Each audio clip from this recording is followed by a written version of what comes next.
One of the most crucial and important career fields out here at the 101st is the fuel specialist shop.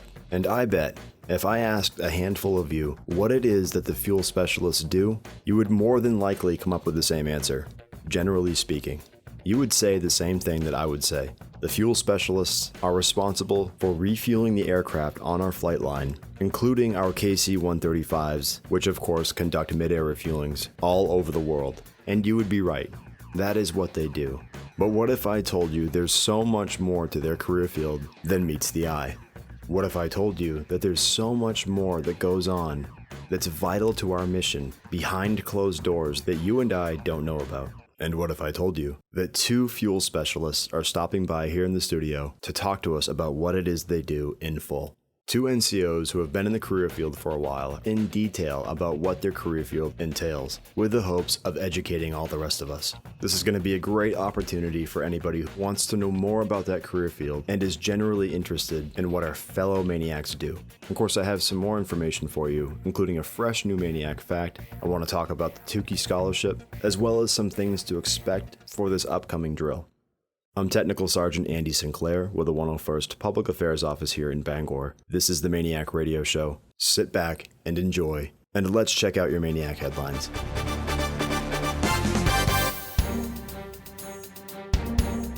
Airmen from the 101st Air Refueling Wing recently volunteered their time to recognize a few residents from Maine veterans' homes in Bangor. The three veterans have outstanding military careers and epitomize the meaning of selfless service. Each resident has a unique and decorated story as shown in their biography, which was read in front of dozens of other residents and MAINEiacs. Senior Airman Dixon was an event volunteer, and he tells us why he participated. We volunteer for this every year, and it's an honor to be able to come and do something like this for these men and women.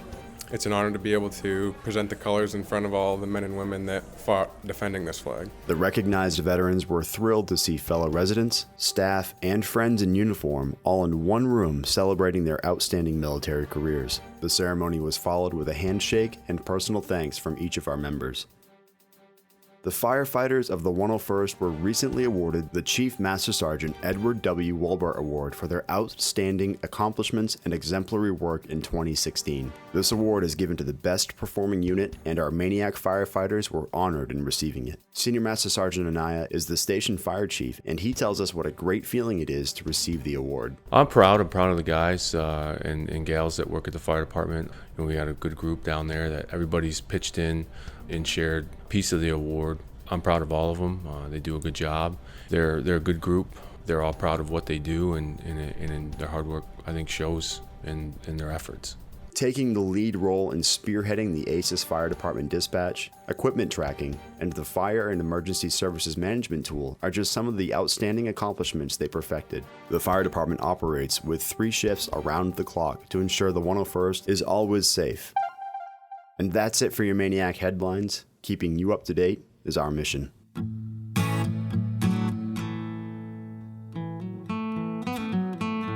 Okay, so let's talk for a second about free tuition money, also known as a scholarship. But free tuition money sounds better. This year's Tukey Scholarship deadline is August 11th. Not only can our MAINEiacs apply for it, but their dependents can as well. So kids, husbands, wives, your pet dog, only if his name is Einstein, if he's smart enough to go to college. But make sure if you or your dependents are going to school, make sure you apply to get $500 to go towards school. If you have any questions about it, make sure you talk to your supervisor, your first shirt, or you can contact Captain Burpee, who is in charge of this year's scholarship. Again, the deadline is August 11th, so you're running out of time, so make sure you apply soon.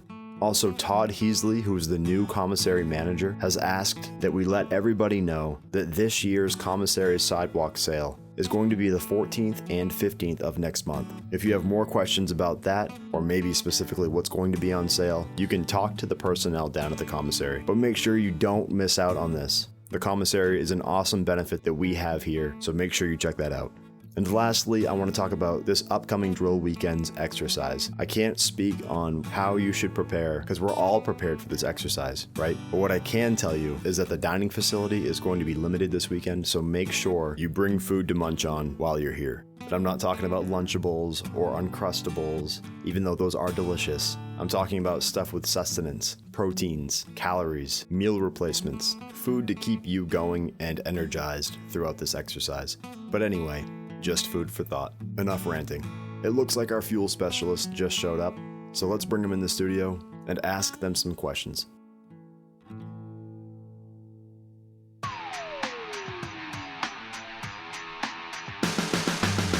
With us here today is Tech Sergeant Roland. He is a POL specialist. He stopped by the studio to talk to us about his career field, what they do on a day-to-day basis. I don't know what it is they do, so we figured we'd have him come in and talk about what he and his team do and kind of spread the knowledge as to what their job entails. With him as well is Staff Sergeant Mulkern. And he's going to kind of jump in and talk about, from his perspective, what goes on with their career field. So thank you both for coming in. I guess we'll just start off with the easiest question. What does POL stand for? POL stands for petroleum, oils, and lubricants. Generally speaking, what is it that you guys do? We handle all the fuel for the base, as well as cryogenics, de-icing fluid, and a lot of the other hazardous liquids. So there you go. That's one thing I thought you guys strictly handled the fuel side of it. So you guys also handle a lot of the chemicals too then? De-icing fluid, diesel, gasoline, jet fuel, liquid oxygen, liquid nitrogen, things like that. All that stuff you want to rub deeply into your skin, right? Correct, obviously, yeah. So other than refuel the aircraft, which, side note, being an air refueling base, you guys have a huge impact on the mission that goes on here, because if you guys are handling fuels, without you guys, the planes wouldn't fly anyway. Correct, yeah. We do have a large part with the mission here on the base. As a refueling base, not only do we fuel our planes, but any of the transient planes that come through. The fighters need oxygen, so we have to fill up their oxygen. The de-icing, because we're up here in the north, we always use a lot of de-icing. The diesel tanks, the gasoline for all the vehicles. And so what are the fuel pits? What are those designed for? Well, the fuel pits are actually for us to hook up to get the fuel from our tanks into the plane. So what we do is we'll drive a truck down to the flight line, hook up a hose to the fuel pit, and then hook another hose up to the plane, and then fuel the plane that way. If you've done correctly, it shouldn't spill at all. So that's interesting. For some reason, I was thinking you guys hooked up a hose directly to the plane. That's not the case, though. We also have tank trucks it's just a truck with a 6,000-gallon tank on the back of it that we can use and hook up to planes that way and fuel directly from the truck. That's mostly for the smaller planes. The larger planes that take a more considerable amount of fuel, like 30, 40,000 gallons, we use the type that we hook right into the fuel system. And how often are you guys doing that? I know I hear it stand up, like your ops tempos are pretty fast right now, and they have been for a long time, but how often, like, say, on a daily basis? We constantly have planes coming down, not only our planes, but transient planes from all different branches of the military. So yeah, we do have a high ops, and it's pretty much all day. It's fueling. No rest for the weary. As you mentioned earlier, too, it's not just for our aircraft, right? It's all the transients coming. Correct. It's all the transients, Marine aircraft, Navy aircraft, Coast Guard aircraft, Army helicopters. We fuel basically any military aircraft. I got the opportunity the other day to come up and see you guys do a lab where you test the Jet A that comes through. And that was pretty cool. And again, I didn't understand half the stuff that he was doing, probably not even a quarter of it. But can you explain that a little bit? Sure. So every day we're typically receiving jet fuel from an outside source. And that jet fuel needs to be tested before it can ever go on to an aircraft. So some of the tests that we do are flashpoint, fizzy, which is an icing inhibitor for the fuel, conductivity. We test for water, contaminants, all things like that. And it's done every time we receive fuel, plus it's also done on all of our fuel systems, all of our fuel trucks on a monthly basis. Wow. And how long is the process is that from start to finish? From taking the sample to finishing all the tests, it can take from 30 minutes to an hour. Okay. That's cool. What else is like something that you guys you do in your daily ops? On our daily operations, it can vary, which is one thing I enjoy about the job. You can spend the day offloading a truck, refueling a plane, doing lab work. We also do maintenance on our trucks and on our building and our Type 3 fuel distribution system. We even mow our own lawns and take care of the building. Wow, you're jack of all trades. It is, yeah, and it makes the day go by, and it makes it more interesting, I think, and not as monotonous. Plus, if a cool AGR position ever pops up in CE, you make the cert for it, right? Yeah, probably am. So I'm going to turn it over to Staff Sergeant Malker now and pick his brain a little bit about the specific training that these guys go through, as well as some of the missions that they may conduct overseas and how it differs and how it stays the same. So let's talk about the training first. What type of training you guys go through? So whenever you first join the career field, our tech school is a 6-week tech school down at Wichita Falls in Texas, Shepherd Air Force Base. It's a pretty basic school. You learn basically the nuts and bolts of our whole operation, whether it be the lab work or the different trucks and the Type 3 system and all that kind of stuff. And then when you come back, you have the opportunity to go to a lot of different other specialty courses. One of them being a lab course, which is down in Fort Lee, Virginia. And it's a 3-week course where you do nothing but work with the Army and Marines and test fuel, learn how to run different tests, and you end up getting a specialty code that you can get tasked to deploy and go overseas. And then once over there, you'll be the designated, which is a pretty big deal to be the lab guy over there because you need to make sure it's safe. So that's a key role over there. So it's a good position to have. Another school that we have is actually civilian school, which is good for when you get out of the military as well, because it certifies you with DLA as an accountant. What's DLA? Is a Defense Logistics Agency. So they own all the fuel for all the military. Pretty much anything that the military gets as a consumable, Defense Logistics Agency owns. So go down to school for that and learn how to run those programs that they use to account for everything. That's also a great tool to have. And again, when you deploy, you can deploy as an accountant, and now you're accounting for all the fuel over there, which is, again, you work with a lot of civilian reps, you deal with a lot of civilian companies, so it's you definitely make a name for yourself. And you can move around in the shop easily, and you learn everything as soon as you come in. So it's not, well, that person's doing that job, and they're always going to be doing this job, and I'm always going to be just issuing fuel. Like Sergeant Rowland was saying, you can come in and do accounting, do lab, offload a truck, issue fuel, write a training plan, mow a lawn, and all in one day, all before lunch. You're always moving and shaking and doing. That's awesome. Yeah, that's really cool. So that kind of leads into my next question, which is, how does the mission differ or stay the same overseas? The mission differs as it goes from a training mission to a real world mission. So the ops tempo is much higher, and you're working at different locations, and you have different trucks and staged in different locations, and you're dealing with.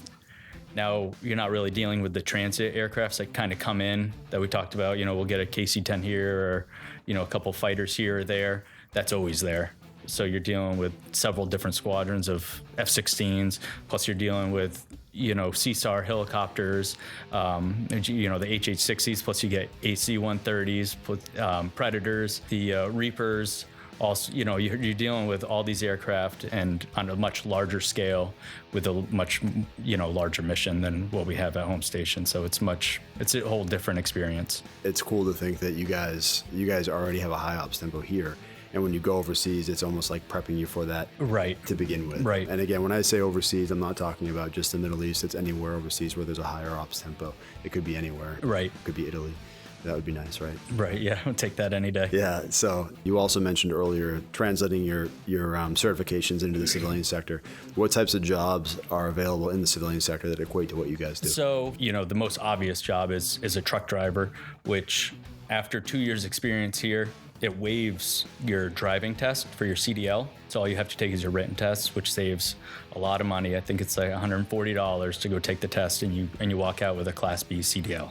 And then you can get your hazmat endorsement and all that because that's what you're dealing with here. So as far as any training, that costs a couple $1,000s to get, on your own. So that's a big thing. Another thing that comes up is a lot of people work for civilian companies that we deal with on a monthly basis that come up as contractors. So, there's so many jobs that contract with the government that relate directly to our career field, and you with the experience could walk right into, as long as you want to travel. But a lot of people that come up work from home, and they're just gone for 2 or 3 weeks at this base, and then they go back to wherever they're from, and then go to another base for 2 or 3 weeks. So, but there's a lot of options like that. And also there's a lot of options in our job right now. we have a lot of openings that we're hiring full-time jobs. Last question, kind of a tough one. You can take a second to think about it, but what is it that you enjoy most about this job? I've been doing this job for 15 years and I've never grown tired of it. It's always been something different.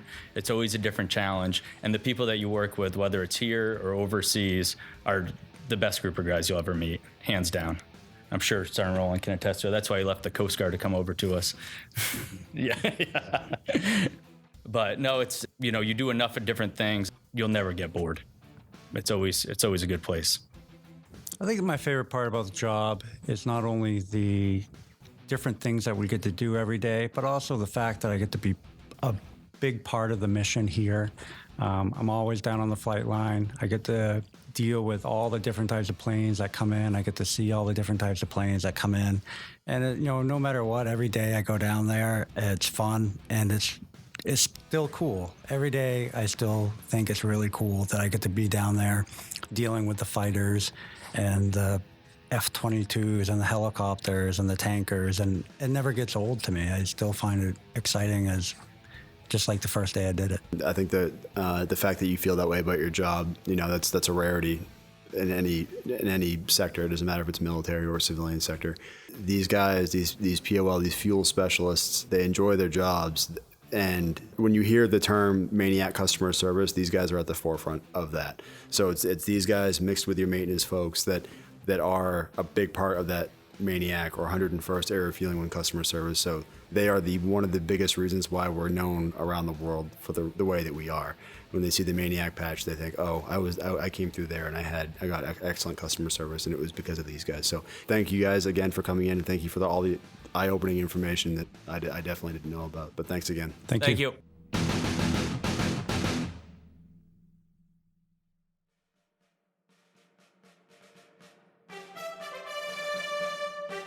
Okay, so let's do the MAINEiac fact for episode 24. This MAINEiac fact is brought to you by the 101st Airfield Management Shop, where their job is to run the runway. Side note, not my choice of words. The safety of our airmen depends as much on the upkeep of the airfields as it does our planes, responsible for the maintenance of runways, lighting, and other airfield components and systems. Airfield management specialists ensure that all takeoffs and landings can proceed without incident, from keeping runways clear of foreign objects to communicating hazards to pilots. These professionals make sure our aircraft maintain their ability to take off at a moment's notice. For more information on how you can join the Airfield Management Shop, contact one of our recruiters. And here's your MAINEiac fact. Let's go back a few decades to look at an aircraft that was stationed at our base between 1948 and 1950, the T-33 Shooting Star, or T-Bird for short. The T-Bird was an American jet trainer aircraft designed by Lockheed, and it was a variant of the P-80 or F-80 by just a small detail of a slightly lengthy fuselage. But the T-33 or P-80 became the first jet fighter to enter full squadron service in United States Army Air Forces. As more advanced jets entered the service, the T-33 took on another role, training our jet pilots. The T-33 made its first flight on March 22, 1948. And production of the aircraft was from 1948 to 1959. And the Air Force wasn't the only branch that used the T-33. It was also in service by the US Navy, which, as you may have guessed, was carrier capable, meaning it could land on big boats. Now, as I said earlier, we utilized the T-33 until 1950, but the Air Force didn't officially start phasing it out until the early 1960s, when the training aircraft was later replaced by the Cessna T-37 and the Northrop T-38. Now, the T-33 that we had here, in particular the T-33 Alpha, was a two-seater jet trainer that trained dozens of our pilots between 1948 and 1950. But it's a cool piece of MAINEiac history that you may or may not have known. For more information on the T-33 Shooting Star, you can swing by the PA office. We have a few write-ups about it that were written back in the day. And if you want to look at an awesome image of a T-33 stationed here at our base, head over to our Instagram page by searching 101STARW, and there in the recent photos, you'll see a Lockheed T-33 Shooting Star perched on our ramp.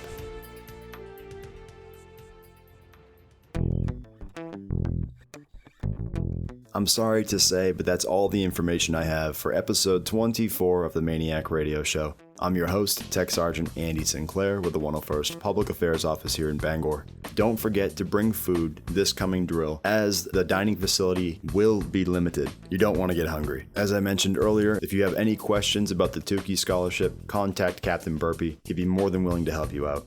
I do want to say congratulations to all of the fire department on their outstanding achievement in receiving their award. It's a job well done, and I think I speak for everybody out here when I say we're very proud to have you as our fire department. Don't forget, we do have a Facebook and Instagram page, and you can find both of those by searching 101 STARW. The Vice Wing Commander also has his own official Facebook and Instagram pages. You can find him by searching CV.101ARW. So go check that out as well. So I hope you all have an awesome drill weekend. I hope it's very productive. And if you're in 505, stop in and say hello. If you have ideas about the podcast, we'd love to hear them. But until next time, so long and stay safe.